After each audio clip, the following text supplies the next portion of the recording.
Bonjour à tous, j'avais envie de vous faire un résumé de ce livre de David Icke qui date d'octobre 2002, Alice au pays des merveilles et le désastre des World Trade Center. Pourquoi l'histoire officielle du 11 septembre est un mensonge monumental. Donc le résumé et fiche de lecture que je vous ai fait, il est disponible dans le lien qui est en dessous de la description. J'ai mis sur Patreon. Donc dans l'introduction de son livre, David Icke affirme d'emblée que la version officielle des événements du 11 septembre 2001 est un mensonge monumental. Et lui, il le disait même pas un an après les événements. Alors il n'était pas le seul, mais quand même, ils étaient rares, les gens qui voyaient clair déjà à l'époque. Moi qui était au collège, j'y voyais déjà clair, peut-être vous aussi. Donc il dédie l'ouvrage aux victimes du 11 septembre et de la guerre contre le terrorisme, entre guillemets, qui a suivi, soulignant que notre réalité perçue est une illusion modifiable par un choix entre la peur et l'amour. Icke rappelle ses propres écrits antérieurs, 1998, janvier 2001, où il prédisait des événements orchestrés, réels ou mis en scène, visant à créer une peur immense pour faire avancer un agenda spécifique, mentionnant explicitement un plan pour une troisième guerre mondiale impliquant le monde musulman ou la Chine.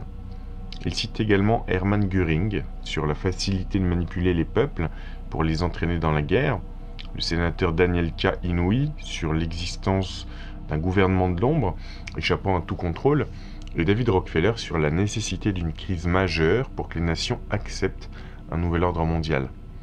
David Icke explique qu'il analysera le 11 septembre principalement depuis la perspective limitée de nos 5 sens, mais abordera une vision plus large, multidimensionnelle, ultérieurement. Le cœur de son argumentation repose sur l'existence d'un réseau secret qui contrôle le monde derrière une façade de démocratie. Ce réseau est constitué de lignées de sang interconnectées, Bloodlines. Alors à ce sujet, il faut lire aussi Illuminati Bloodlines de Fritz Springmeier, qui a été traduit en français aux éditions Ethos, je crois, remontant donc à l'Antiquité, Sumer, Égypte, Babylone, qui se seraient établis au pouvoir après de grands cataclysmes liés à l'Atlantide, à Mu, vers 4000 avant Jésus-Christ. Ces lignées, possédant selon Icke un ADN différent, corruption, revendiquent un droit divin de régner. Elles se sont étendues du Moyen-Orient à l'Europe, formant les familles royales et aristocratiques. Icke soutient que ces mêmes lignées produisent aujourd'hui les présidents, les premiers ministres, dirigeants économiques, banquiers et propriétaires de médias, perpétuant leur contrôle par une endogamie stricte pour préserver leur code génétique unique. Il suggère que ces lignées ne sont pas humaines au sens conventionnel. Le 11 septembre est présenté comme une opération sous fausse bannière, orchestrée par ce réseau, pour masquer les vrais coupables et justifier des actions comme la guerre en Afghanistan, faisant progresser leur plan de dictature mondiale. David Icke poursuit en décrivant le déplacement historique du centre de pouvoir des lignées Illuminati. Initialement à Babylone, près de Sumer, le quartier général de ce réseau de sociétés secrètes se serait déplacé à Rome, coïncidant avec l'Empire romain et la création de l'Église catholique. Plus tard, il aurait migré vers l'Europe du Nord, notamment Amsterdam, période de l'Empire néerlandais.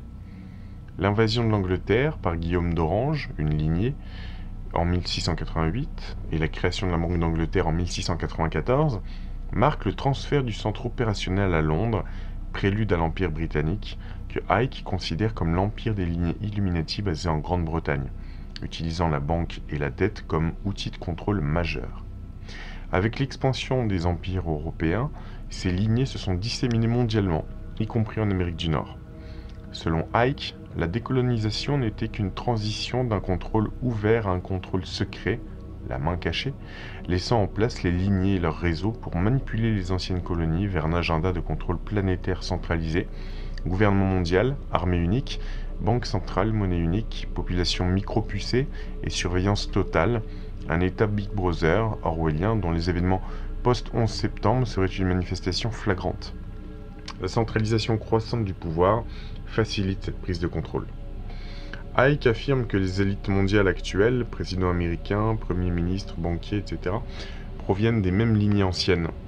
Il prend l'exemple des présidents américains, arguant que malgré la diversité génétique du pays, 34 des 43 présidents descendraient de Charlemagne, une figure clé des lignées Illuminati. Il cite Burke's Peerage, confirmant les liens royaux de Bush et de Gore, affirmant que le candidat le plus royal gagne toujours. C'est intéressant parce que je vous avais fait une vidéo il y a quelques mois sur l'arbre généalogique de Richard Nixon. J'avais pris vraiment cette personne au hasard parmi plein d'autres. Et on était remonté jusqu'à des ancêtres très illustres et à des familles royales. Je ne sais pas si vous vous souvenez. Je continue. Il souligne, Icke, l'obsession des Illuminati pour le symbolisme. La pyramide et l'œil sur le dollar, la flamme éternelle, symbole des Illuminés, la statue de la liberté, représentation de la déesse babylonienne, Sémiramis, symbolisée par la colombe, d'où le District of Columbia. Il évoque le symbolisme inversé, colombe égale Sémiramis, torche égale contrôle. Les Twin Towers sont liés aux piliers Jacquin et Boaz. Donc, pilier maçonnique, symbole maçonnique Atlante. Le chiffre 11, récurrent, le 11-9. Le Pentagone, lié au pentagramme satanique Illuminati. Et Capitol Hill, nommé d'après une colline sacrée romaine, sont cités comme des symboles et rituels Illuminati liés aux attentats. Leur langage est aussi codé, nécessitant une inversion pour comprendre le sens réel. Le réseau Illuminati recrute l'élite des sociétés secrètes, francs-maçons, templiers, chevaliers de Malte, jésuites, qui contrôleraient l'Église catholique. Des familles comme Rothschild, Rockefeller, Lorraine, Habsbourg, Thurn et Taxis sont mentionnées. La franc-maçonnerie est décrite comme une pyramide compartimentée où seuls quelques élus au plus haut degré, au-delà du 33e degré, connaissent la vérité, les niveaux inférieurs étant délibérément trompés, citant Albert Pike. Cette structure pyramidale se retrouve partout, gouvernement, banques, entreprises, médias, armées, permettant aux lignées au sommet de coordonner un agenda global à travers des entités apparemment séparées, menant à la centralisation, globalisation, vue non comme une simple avidité corporative, mais comme un plan fasciste mondial Illuminati. David Icke explique comment une élite restreinte manipule les masses. La clé est d'imposer des normes, le bien, le mal, possible, impossible, sain, fou. La majorité suit par mentalité grégaire. Ceux qui défient ces normes sont marginalisés, moutons noirs, on l'a vu pendant le Covid évidemment, ridiculisés ou condamnés par le troupeau lui-même, complotistes, méchants complotistes, quoique ça change un petit peu, pour être tout à fait franc, créant une peur d'être différent et assurant l'autodiscipline des masses, c'est du fascisme psychologique. Les contrôleurs n'ont qu'à définir les normes via l'éducation et les médias, possédés par les Illuminati, et tirer les ficelles. Les lois créées par ces lignées hybrides Illuminati, leaders politiques, sont appliquées par des membres des masses, police, soldats, conditionnés à obéir sans réfléchir. L'autopolissage commence dès l'enfance, les parents conditionnés imposant leurs normes, religion, culture, par peur du jugement des autres, famille, amis, collègues. Une fois le troupeau autodiscipliné, la troisième phase est de créer des factions internes, religion, partis politiques, des opposames, faussement opposés mais fondamentalement similaires comme le stalinisme et l'hitlérisme, et de les monter les unes contre les autres, divisés pour mieux régner. La même force contrôle tous les camps. Icke détaille 2 techniques de manipulation. 1. Problème, réaction, solution, PRS. Créer secrètement un problème, attentat, crise, le rapporter en blâmant un bouc émissaire pour susciter une réaction publique, il faut faire quelque chose, puis offrir la solution préplanifiée. Centralisation du pouvoir, perte de liberté. Le 11 septembre, Oklahoma et les guerres mondiales sont cités comme exemples. Les médias relaient la version officielle des Illuminati. 2. L'approche par paliers, stepping stones. Avancer vers un objectif par petites étapes, présentées isolément pour éviter l'opposition. Exemple, l'Union européenne commençant comme zone de libre-échange. La religion est vue comme un outil parfait. Croyances rigides, peur, génocide, conflits interreligieux, divisés pour régner, suggérant une création par les Illuminati. Le système monétaire est crucial. Les banques créent de l'argent ex nihilo, de la monnaie fresh air, comme il dit, en tapant des chiffres, le prêtent avec intérêt et saisissent les biens réels en cas de défaut. Elles contrôlent la masse monétaire, créant boom et crack pour voler la richesse réelle. Les gouvernements empruntent à ces banques privées, contrôlées par les Illuminati, au lieu de créer leur propre monnaie sans intérêt, remboursant via les impôts. La dette du tiers-monde est une forme d'occupation financière remplaçant le colonialisme.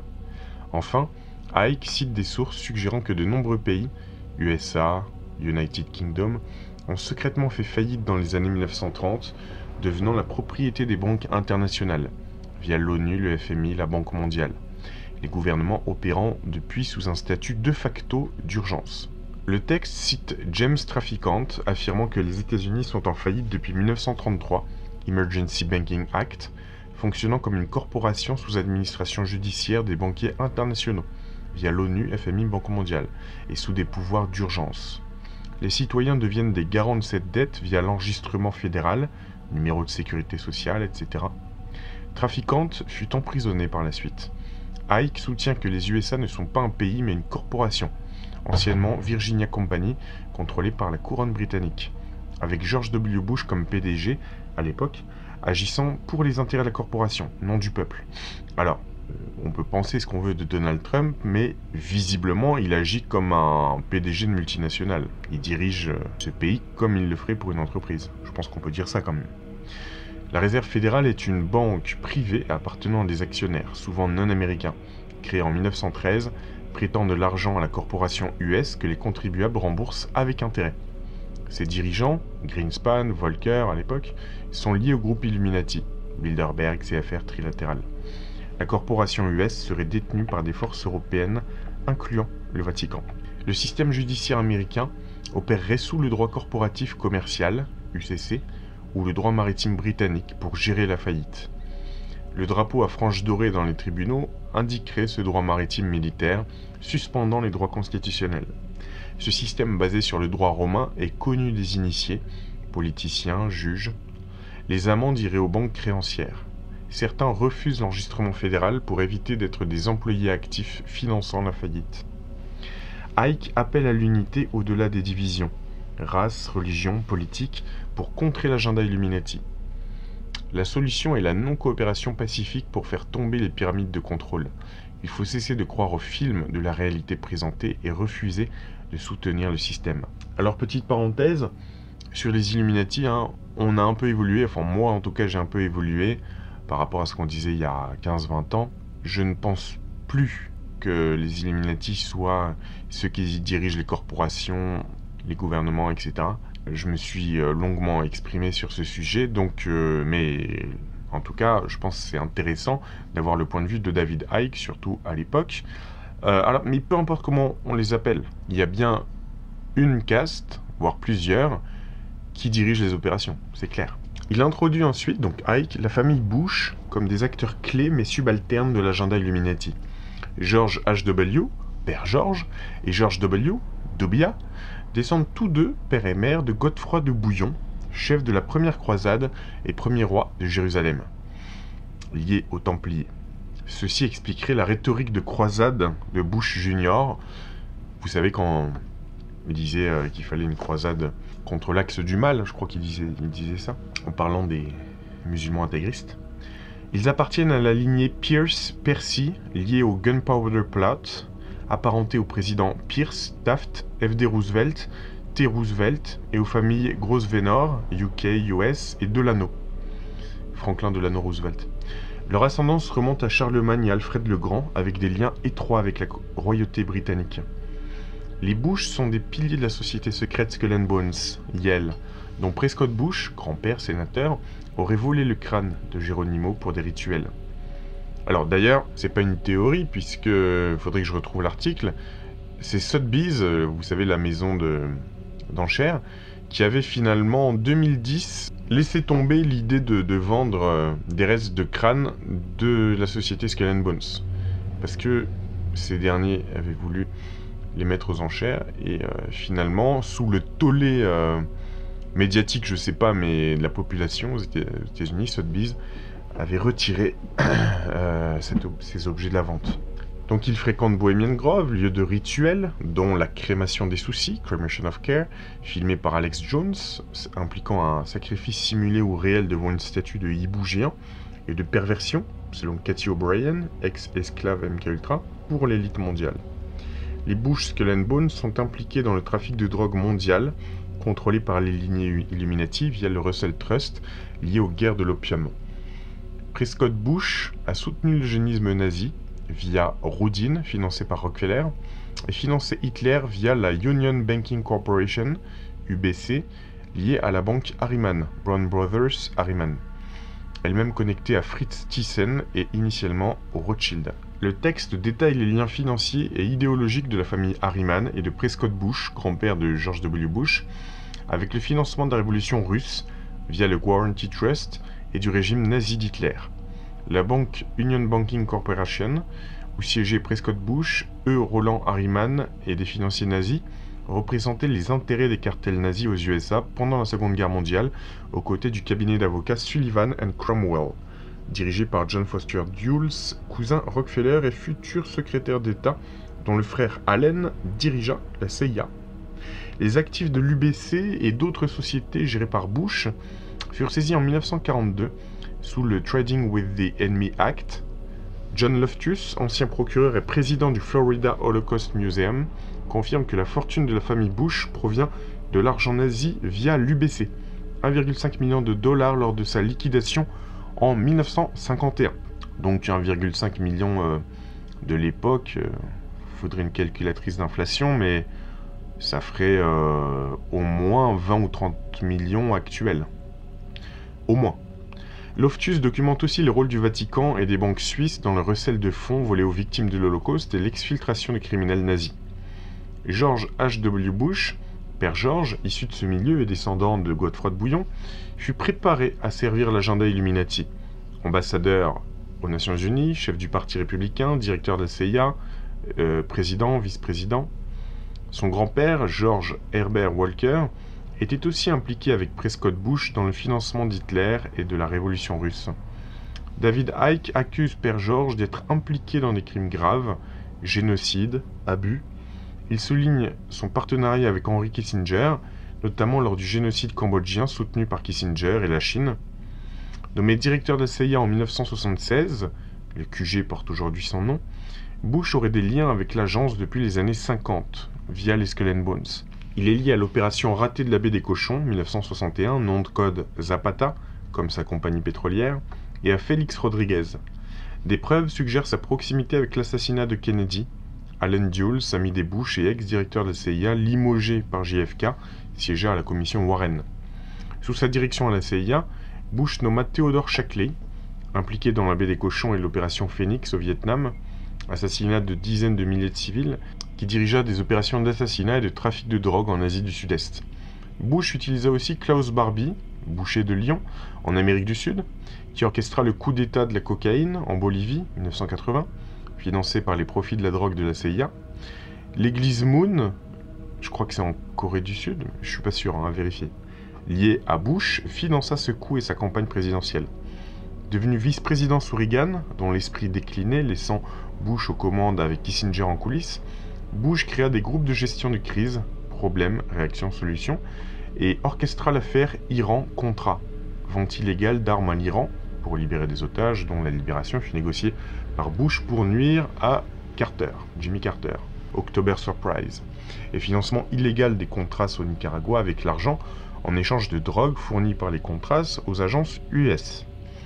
Son conseiller Donald Gregg et Félix Rodriguez, travaillant depuis le bureau de Bush, furent centraux dans ces opérations de trafic de drogue et d'armes, impliquant des pistes d'atterrissage de la CIA et des agents comme John Yule. Malgré les preuves accablantes, témoignages, numéros de Bush trouvés sur un pilote abattu, Bush nia toute implication et échappa aux poursuites, tandis que des subalternes, North, Poindexter, furent sacrifiés puis leur condamnation annulée. Bush pardonna Casper Weinberger juste avant son procès potentiel. Bill Clinton, également impliqué, via Mena, Arkansas, poursuivit la dissimulation. Le journaliste Gary Webb fut attaqué pour avoir révélé l'implication de la CIA dans l'inondation des quartiers noirs avec du crack. La guerre du Golfe de 1991, menée par le trio Bush-Cheney-Powell, comme en 2001, est présentée comme une autre manipulation, coûtant plus d'1 million de vies irakiennes pour remettre en place la dictature koweïtienne, créée et contrôlée par les Britanniques Illuminati. Saddam Hussein lui-même était initialement lié à l'élite via le Safari Club et le Cercle, Pinay Circle, impliqué dans des coups d'État et du trafic d'armes. Le texte décrit le Cercle, ou Pinay Circle, lié au Safari Club dont Saddam Hussein était membre, comme un réseau d'influence Illuminati, regroupant des figures de haut rang de services secrets, MI6, CIA, Suisse, Italie, des politiciens, Andréotti de la loge P2, Propaganda Douée, Munoz d'Opus Dei, Strauss et des agents du Vatican. La Heritage Foundation serait une façade américaine. Ce réseau aurait permis à la CIA d'installer Saddam en Irak en 1968. Saddam fut ensuite encouragé par les USA et UK à attaquer l'Iran, dirigé par Khomeini, autre pion des CIA, en 1980. Une guerre de 8 ans armée des deux côtés par le Royaume-Uni, servant les intérêts Illuminati. Pétrole, armes, banques, divisés pour régner. Un rapport de l'armée américaine, signé par James Baker un mois avant la guerre du Golfe, détaillait la destruction planifiée du Koweït, puits de pétrole incendié et sa reconstruction par des corporations US sous nom arabe. Le Blind Trust de Bush Senior était géré par William Farish III, petit-fils d'un collaborateur nazi, ami de la reine Elisabeth II et actuel ambassadeur US au United Kingdom. L'ambassadrice US April Glaspie donna le feu vert à Saddam en lui disant que les USA n'avaient pas d'opinion sur son conflit frontalier avec le Koweït. Malgré l'accumulation de troupes irakiennes, Bush resta silencieux et un officiel nia toute obligation de défense envers le Koweït. Après l'invasion, la rhétorique changea, qualifiant Saddam de « nouvel Hitler ». Entre parenthèses. Brent Scowcroft, l'homme de Kissinger, et Bush lièrent la crise à l'émergence d'un nouvel ordre mondial. Code Illuminati pour un gouvernement mondial. Bush fit ce discours le 11 septembre 1990, 11 ans jour pour jour avant les attentats de 2001. La guerre fut un massacre, turkey shoot, bombardement intense, 93% de bombes non guidées, 70% manquant leur cible, utilisation d'armes atroces contre civils et conscrits, bombes à surpression, Big Blue, bombes rebondissantes, Beehive, ciblage délibéré d'abris civils et d'usines, des laiteries, et le massacre de la route de la mort où un convoi en retraite fut piégé et anéanti. Des soldats furent enterrés vivants. Un tribunal international jugea Bush Senior, Cheney, Powell, etc. coupables de crimes de guerre, sans suite. La reine d'Angleterre... Alors que des suites, ils savent en donner, quand il s'agit de celui qui dirigeait la Yougoslavie, et puis plus tard la Serbie. Là, tout cela, ils ont su... les juger pour crimes de guerre, mais eux-mêmes, ça ne les concerne pas, bien sûr. La reine d'Angleterre anoblit Powell, Schwarzkopf, Bush Senior, Reagan, Kissinger. Le maire de New York, Giuliani, fut aussi anobli après le 11 septembre. La censure médiatique fut intense. NBC, CBC, CBS, refusant des images de destruction civile, suppression des images de la route de la mort. Alors, petite parenthèse quand même, il me semble que Giuliani, c'est actuellement l'avocat de Trump, quand même. À vérifier, mais... Et cette personne a eu des liens avec la mafia italienne, à minima, voire mafia russe. Je continue. Saddam fut laissé au pouvoir pour servir d'épouvantail futur. Les sanctions post-guerre et les bombardements continus, USA, UK, ont causé la mort de plus d'1 million d'enfants irakiens. Étude Harvard, par destruction des infrastructures vitales. Le texte accuse l'armée américaine d'avoir délibérément ciblé l'approvisionnement en eau de l'Irak pendant la guerre du Golfe, sachant que cela entraînerait maladie et mort, surtout chez les enfants, violation de la Convention de Genève, comme le prouveraient des documents de la Defense Intelligence Agency. Les sanctions menées par les USA, UK ont aggravé la situation. Madeleine Albright a admis en 1995 que les sanctions avaient déjà causé la mort d'1 demi-million d'enfants irakiens, jugeant ce coup justifié. Le taux de mortalité infantile a explosé, la famine est devenue courante. 2 coordinateurs du programme Pétrole contre nourriture de l'ONU ont démissionné pour dénoncer le caractère génocidaire des sanctions, tandis que le programme profitait au cartel pétrolier. Pétrole irakien bon marché pour les USA. La justification des sanctions par les armes de destruction massive, ADM, de Saddam, est jugée hypocrite. L'arsenal irakien fut financé par les USA, UK. Les USA sont le plus grand détenteur utilisateur d'ADM, seul pays à avoir utilisé l'arme nucléaire.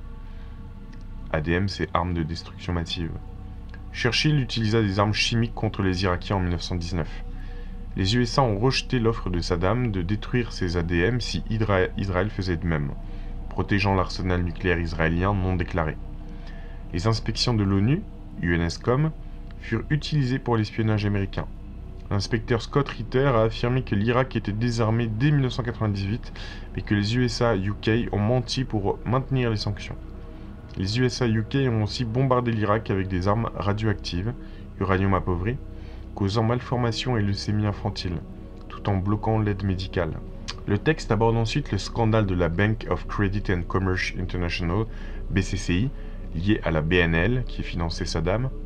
Fondée dans les années 70 avec des fonds de la Bank of America, liés à la CIA et au Rothschild, la BCCI était une plaque tournante pour le blanchiment d'argent de la drogue, le financement d'opérations secrètes, CIA, MI6, Mossad, de terroristes, Ben Laden, Abu Nidal, de l'Iran-Contra et de Saddam.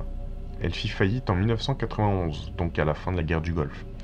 Alfred Hartmann, agent Rothschild, était au cœur du réseau BCCI-BNL. George Soros serait aussi impliqué. Les Bush, père et fils, via Arken Energy et Khalid bin Mahfouz, futur financier de Ben Laden, et Bill Clinton, via Jackson Stephens, fondateur de la BCCI, avaient des liens étroits avec la banque. Bush Senior aurait partagé 250 milliards de dollars de pots de vin pétroliers avec Saddam via la BCCI-BNL. Les enquêtes américaines menées par John Kerry, membre de Skull and Bones, et britanniques furent étouffées. Alors, John Kerry, ça semble être quand même un mec assez droit et honnête, malgré le fait qu'il soit par ailleurs membre des Skull and Bones. Je pense que c'est un mec droit, mais ça n'empêche pas. L'invasion du Panama, 1989, est présentée comme une opération visant à éliminer Manuel Noriega, un ancien agent de la CIA payé par Bush Senior, pour trafic de drogue. Opération Watchtower, qui aurait refusé d'aider à attaquer le Nicaragua. Alors, Watchtower, ce qui est intéressant, si je me souviens bien, c'est qu'en anglais, ça désigne les témoins de Jéhovah, je crois, puisqu'il y avait ce bouquin de Fritz Primeyer, Watchtower and the Freemasons, et il parlait des témoins de Jéhovah, en rapport avec les francs-maçons. Bon, intéressant en tout cas. Opération Watchtower. L'invasion tua des milliers de civils, massacres couverts par les médias contrôlés, et installa un régime lié au trafic de drogue. Noriega fut emprisonné aux USA après un procès où les preuves de la CIA furent écartées. Un témoin clé, Carlos Leder, cofondateur du cartel de Medellín et associé présumé des Bush, obtint une peine réduite puis disparut. Enfin, le texte cite Cathy O'Brien, accusant Bush Senior d'être un pédophile sadique qui l'aurait abusé, ainsi que sa fille, dans le cadre du programme MKUltra. Le texte se concentre sur George W. Bush, Dubia, né en 1946, initié à Skull and Bones, à la Yale University, et Bohemian Grove. Il aurait évité le service militaire au Vietnam, guerre soutenue par son père, alors membre du Congrès, en intégrant la garde nationale aérienne du Texas grâce à un favoritisme évident, malgré un score très bas au test d'aptitude de pilote. Il y mena une vie de playboy buveur et cocaïnomane, avant de découvrir Jésus, entre guillemets. Le livre Fortunate Son de J.H. Hatfield, retrouvé mort en 2001 en fait, officiellement par suicide, affirme que Bush fut arrêté pour possession de cocaïne en 1972, affaire étouffée en échange de services communautaires, Project Pool. Sa suspension de vol pour examen médical non effectué, incluant un test de dépistage de drogue, coïncide avec cette période. Michael C. Rupert, ex-enquêteur, cite Terry Reid, agent de la CIA, affirmant que les frères Bush, George W. et Jeb, furent filmés en 1985 lors d'une opération d'infiltration de la DEA recevant de la cocaïne de Barry Seal, trafiquant notoire lié à l'affaire Mena Clinton, assassiné en 1986. Stuart Webb accuse aussi les frères Bush de blanchiment d'argent de la drogue via Silverado Savings et l'implication de Bush père dans le trafic via la CIA Mossad Mena. Le texte souligne ensuite les liens étroits entre les familles Bush et Ben Laden, remettant en question la version officielle d'une rupture. Avant le 11 septembre, le FBI enquêtait sur Abdullah Ben Laden, président de la World Assembly of Muslim Youth, la WAMY, W-A-M-Y, soupçonné de financer Al-Qaïda. Abdullah et son frère Omar vivaient près du QG de la WAMY et de la résidence de certains pirates présumés du 11 septembre, non loin du QG de la CIA. Malgré les soupçons et les actions contre la WAMY au Pakistan, en Inde et aux Philippines, l'administration Bush n'a pas gelé ses actifs. Des sources, Joe Trento, Michael Springman, ex-chef des visas US à Jeddah, affirment que le FBI a été empêché d'enquêter sur les liens saoudiens Ben Laden, notamment sous Bush Jr., que la CIA a fait venir des recrues de Ben Laden aux USA pour un entraînement pendant l'occupation soviétique de l'Afghanistan, sous Bush Senior. John O'Neill, chef de l'antiterrorisme au FBI, a démissionné en juillet 2001, accusant le département d'État de bloquer son enquête sur l'attentat contre l'USS Cole à cause des intérêts pétroliers US et du rôle saoudien. O'Neill est mort au World Trade Center le 11 septembre, où il venait de prendre son poste de chef de la sécurité. Un avocat affirme aussi que le FBI a refusé des documents impliquant des Saoudiens. Enfin, 11 membres de la famille Ben Laden ont quitté les USA par vol spécial depuis Boston quelques jours après les attentats. Donc ce que suggère David Icke, il faudrait vérifier, mais c'est très intéressant. Il suggère que on a mis dans les tours, enfin on a fait en sorte que des gens qui étaient indésirables aux élites soient dans les tours le jour du 11 septembre, histoire de se débarrasser un peu d'eux. Et dans un même temps, on a appris aussi par ailleurs que pas mal d'employés n'étaient pas venus travailler ce jour-là. Alors je sais plus si c'était dans les bureaux de Goldman Sachs, mais aussi la CIA qui avait des bureaux là. Il y avait étonnamment beaucoup de gens qui étaient absents ce jour-là. Donc les bons pour eux sont prévenus et les mauvais pour eux étaient conviés à être dans la tour ce jour-là. Ouais. Je continue. Donc enfin, 11 membres de la famille Ben Laden ont quitté les USA par vol spécial depuis Boston quelques jours après les attentats. Le texte rapporte la frustration d'agents du FBI comme Robert Wright Jr. dont les enquêtes sur le financement du terrorisme, opération Vulgar Betrayal, visant Yassine Qadi al-Qadi, financier présumé de Ben Laden, auraient été bloquées par leur hiérarchie avant le 11 septembre. David Shippers, avocat, affirme avoir tenté en vain d'alerter le procureur général John Ashcroft sur des menaces d'attentats à Manhattan, relayant les craintes d'agents du FBI concernant l'obstruction de leur enquête sur les réseaux financiers terroristes transitant par les USA. Ces blocages s'expliqueraient par les liens d'affaires entre la famille Bush et les réseaux saoudiens Ben Laden. George W. Bush d'Oubia, après ses échecs pétroliers, Arbusto Energy, fut renfloué par les amis de son père. Salem Ben Laden, le frère d'Oussama, investi dans Arbusto via James R. Bath, ami de Doumbia et agent présumé de la CIA recruté par Bush père pour infiltrer les milieux arabes et l'aviation. Bath représentait les intérêts de Salem Ben Laden et de Khalid bin Mahfouz.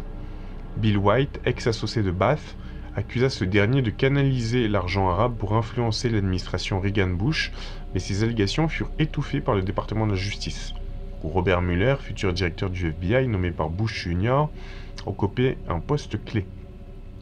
L'entreprise de Bush Jr., devenue Arken Energy, fut liée à la BCCI. Khalid bin Mahfouz, directeur opérationnel de la BCCI, actionnaire de Arken, beau-frère d'Oussama Ben Laden et financier présumé de son réseau terroriste via des banques, NCB, Capital Trust Bank, et des œuvres caritatives islamiques, échappa aux poursuites malgré le scandale BCCI. Mahfouz était aussi le banquier du roi Fahd et de Bush père. Ses associés, Al-Hamoudi, dont l'avocat Vernon Jordan est proche de Clinton, et leurs compagnies pétrolières, partenaires du Nocal, etc., sont liés au projet de pipeline en Asie centrale, Afghanistan. Arken obtint un contrat suspect à Bahreïn, arrangé par un ami de Clinton, sous Bush père. Doumbia réalisait un délit d'initié en vendant ses actions Arken juste avant la guerre du Golfe, mais fut blanchi par la SEC, dirigée par la Security and Exchange Commission, dirigée par des proches de son père. Son frère Neil fut impliqué dans le scandale Silverado SNL. Khalid bin Mahfouz et la famille Ben Laden sont aussi investisseurs dans le Carlyle Group, firme de conseil et d'investissement de Bush père, consultant, aux côtés de James Baker et Frank Carlucci, ex-CIA secrétaire défense lié à Rumsfeld Cheney Powell. Carlyle, très investi dans la défense, profite des augmentations de budget militaire décidées par l'administration Bush Jr., créant un conflit d'intérêts majeur via les liens Bush-Ben Laden-Mahfouz.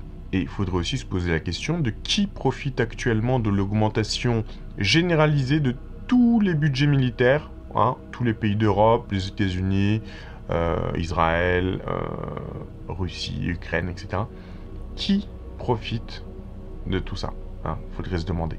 Le texte dénonce les dénégations de Frank Carlucci, président de Carlyle, et David Rubenstein, fondateur, concernant le lobbying et l'influence politique exercée par le groupe, notamment via George Bush père et James Baker.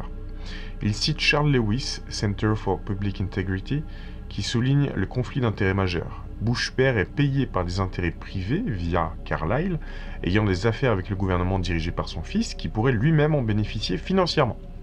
Les liens sont renforcés par Robert Jordan, avocat de Bush senior pour délit d'initié, nommé ambassadeur en Arabie Saoudite, travaillant pour Baker Botts, avocat de Carlyle, lié à James Baker. John Major, ex-PM britannique, et Lord Howe rejoignent aussi Carlyle, tout comme une pléiade d'anciens dirigeants politiques et militaires mondiaux. Ramos, Darman, Pak Tai-jun, Leavitt, Paul, etc. Et des figures liées à Khalil bin Mahfouz, comme Sami Barma. Ces connexions facilitent l'expansion de Carlyle, comme en Corée du Sud. Judicial Watch critique le fait que Bush père travaille pour la famille Ben Laden via Carlyle, les ayant rencontrés au moins 2 fois. Malgré les enquêtes post-11 septembre, le FBI aurait traité la famille Ben Laden avec ménagement à cause de son amitié avec les USA. Jimmy Carter a aussi rencontré les frères Ben Laden pour lever des fonds. Carlyle, client de la famille Ben Laden et lié à Mahfouz, fut un soutien financier majeur de la campagne présidentielle de Bush Jr. avec Enron. Vous savez, Enron, la boîte dans laquelle il y a eu un scandale financier en, 2003-2004. Le texte détaille comment Bush Jr., via des nominations clés, Thomas Hicks, Tom Loeffler, Don Evans, au Texas, aurait facilité l'investissement de fonds publics, pension du Connecticut, Université du Texas, pension des enseignants texans, dans Carlyle, bénéficiant ainsi à son père. L'hypocrisie de Bush Jr. est soulignée lorsqu'il annonce des mesures contre ceux faisant affaire avec des terroristes, alors que sa propre famille et leurs associés, comme Barclays, liés à Mahfouz, le font.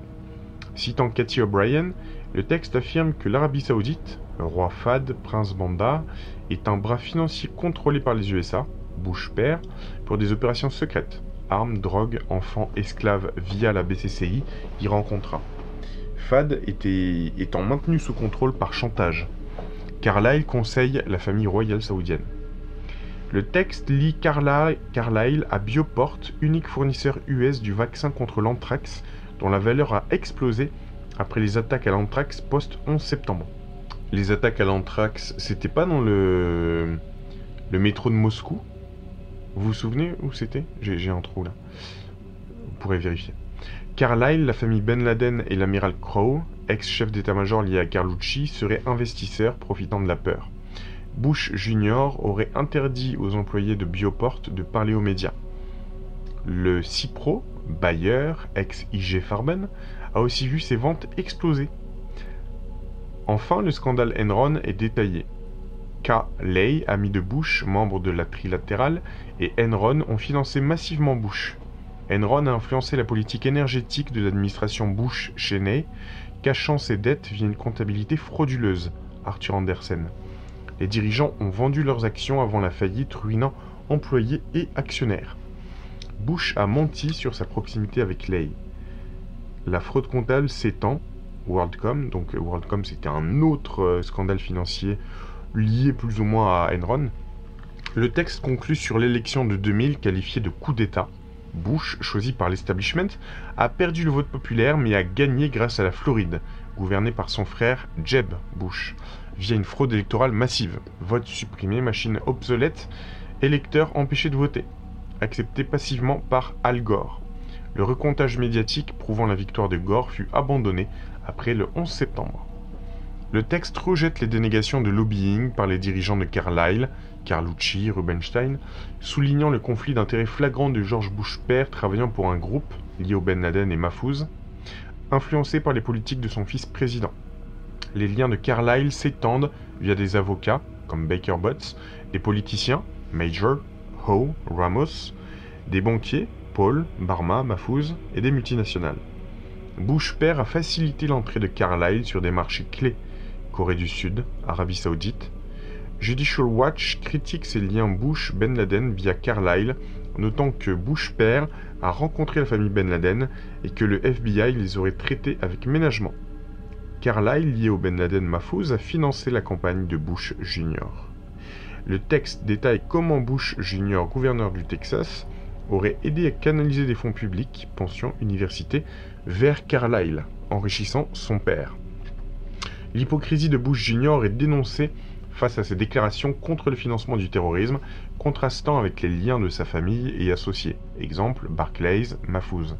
Citant Cathy O'Brien, le texte affirme que l'Arabie Saoudite est un pion financier des États-Unis, Bush père, pour opérations secrètes, armes, drogues, BCCI, trafic d'enfants. Donc ça on l'a déjà dit tout à l'heure, le roi Fahd étant contrôlé. Carlyle conseille les Saoudiens.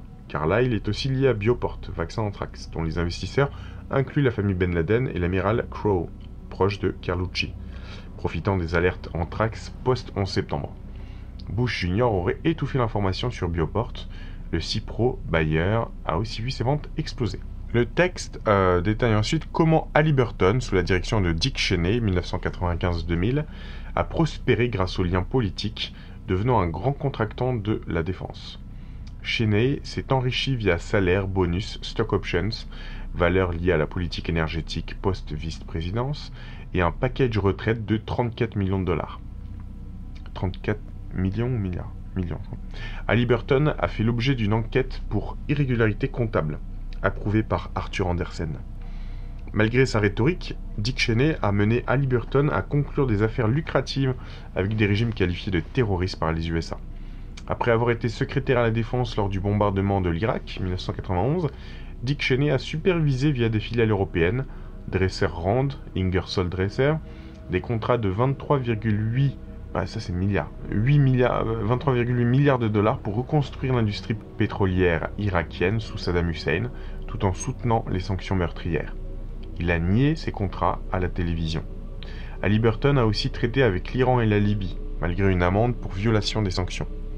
Le groupe s'est impliqué dans des projets de pipelines en Birmanie, Myanmar, dirigés par une junte militaire brutale, viol, meurtre, travail forcé, trafic d'héroïne. Dick Cheney a fait du lobbying contre les sanctions visant la Birmanie. Halliburton a tenté de masquer son implication, bien que des rapports de l'ONU prouvent l'utilisation de travail forcé, y compris offshore, lié au projet. D'autres contrats controversés liés à Halliburton à des régimes en Algérie, Angola, Indonésie, corruption sous Suharto, Nigeria, complicité dans la répression violente, partenariat avec Shell, Chevron, impliqué dans des violations des droits humains. Condoleezza Rice, alors directrice chez Chevron, a négocié des investissements dans la région caspienne avant de devenir conseillère à la sécurité nationale de Bush Jr. Voilà, la boucle est bouclée. Alors Chevron, c'était, si je ne me trompe pas, une des filiales issues de la loi antitrust qui avait obligé la Standard Oil de Rockefeller à se diviser en plusieurs sociétés, puisqu'il les a pas du tout gênés, ça les a même enrichis encore plus. Donc il y a eu Chevron, Exxon, Standard Oil et d'autres. Le texte souligne l'importance stratégique des réserves pétrolières et gazières de la mer Caspienne, Kazakhstan, Azerbaïdjan, etc., cible du cartel pétrolier, Halliburton, Unocal, Exxon, BP, et des gouvernements occidentaux. Les guerres dans les Balkans visaient en partie à sécuriser les routes des pipelines vers l'Europe. Ah, je me disais bien qu'il y avait une raison pour la présence des Américains là-bas. Des consortiums comme l'AIOC, Azerbaijan International Operating Company, impliquant Pennzoil, Bush, Unocal, Exxon, BP, mais aussi des financiers liés à Ben Laden, Mahfouz, Alamoudi, œuvrent à exploiter ces réserves, soutenues par des lobbyistes influents, Baker, Brzezinski, Scowcroft. La stratégie US, théorisée par Brzezinski et planifiée par un groupe de Dick Cheney dès les années 90, vise la domination de la région. Donc, bien évidemment que, pour quelconque raison d'ailleurs, il fallait pour eux que la Serbie, ancienne Yougoslavie, soit affaiblie. Ils ne voulaient pas d'une grande Serbie, naturellement. Donc, c'est pour ça qu'il y a eu la scission avec la Bosnie-Herzégovine, le Kosovo, le Monténégro, etc.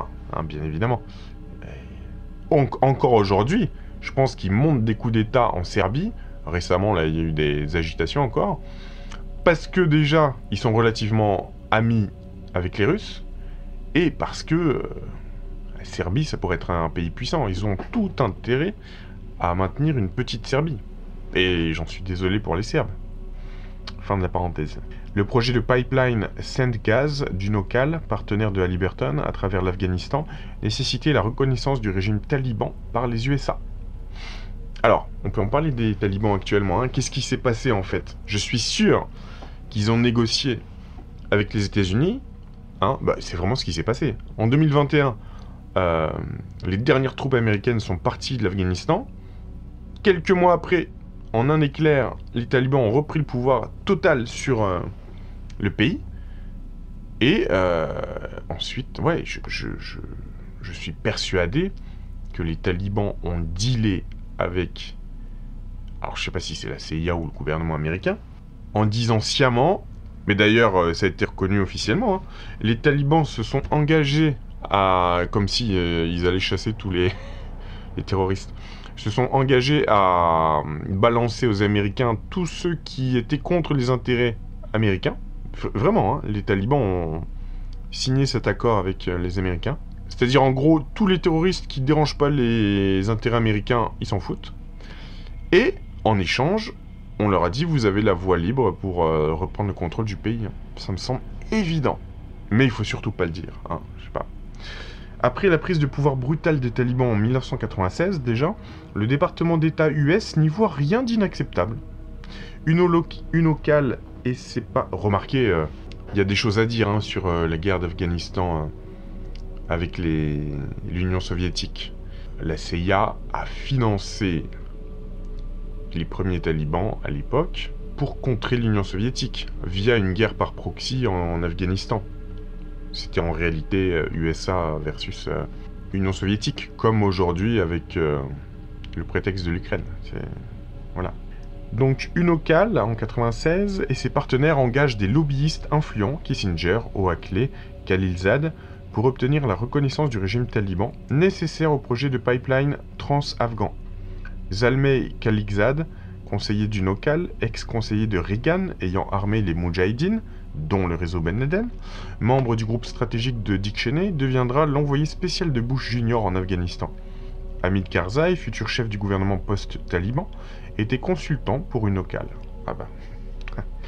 Robert Oakley, ex-ambassadeur US ayant facilité le financement CIA des Moudjahidines, travaillait pour Delta Nimir. Mahfouz Al-Moudi, financière de Ben Laden et partenaire d'UNOCAL, tout en conseillant le département d'État.